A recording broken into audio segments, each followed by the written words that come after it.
welcome to another Data Vault Q&A. I'm Julien Redmond from Ignition, and joining me again today is Nols Eberson, our resident Data Vault expert. Hi, Nols.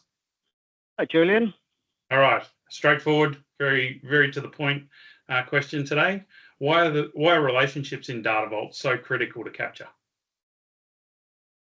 It's a straightforward question, but there's a whole raft of benefits of recognizing a relationship as a thing. And so the first benefit of recognizing a relationship is it is the way in which our business processes link to each other. Hence the link structure. That's why it's called a link, because it actually helps us to find the boundaries between the business processes, or even the steps within business processes where the data gets handed over to the next process. And that handover always associates link, relationship, two or more business keys in that transition between the business processes. So the links are in fact critical for us to be able to do analytics, because this is how we can then join or associate or navigate our landscape as a whole for analytics, discovery, and reporting, and the like. And so it is a fundamental part of our data landscape.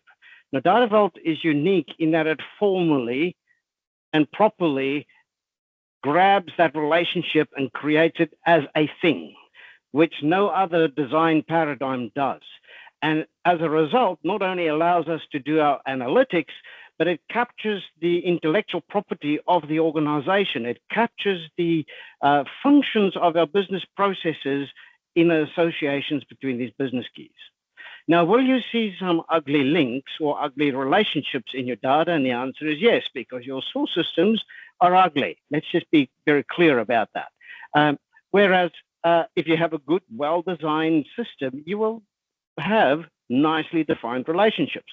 And so like if you have a dysfunctional family, the relationships are somewhat problematic, and you'll have the same thing coming from your raw data, that sometimes relationships are not as clean and tidy as they could be. That's where Business Vault helps us out, and we can obviously go and apply a few rules to sort out the trouble. Apply some plastic surgery at a relationship level to align it all to expectations. But be it as it may, the relationship is also, and this is the third element to this layered question, which didn't start out that way, but it is. The third element of the relationship is that's where the flexibility in the design is achieved. So the hub and spoke design is entirely dependent on the hubs and the spokes, and that relationships being expressed within the data. And so if you introduce new business keys or you change the business process, your relationships within your data will naturally change.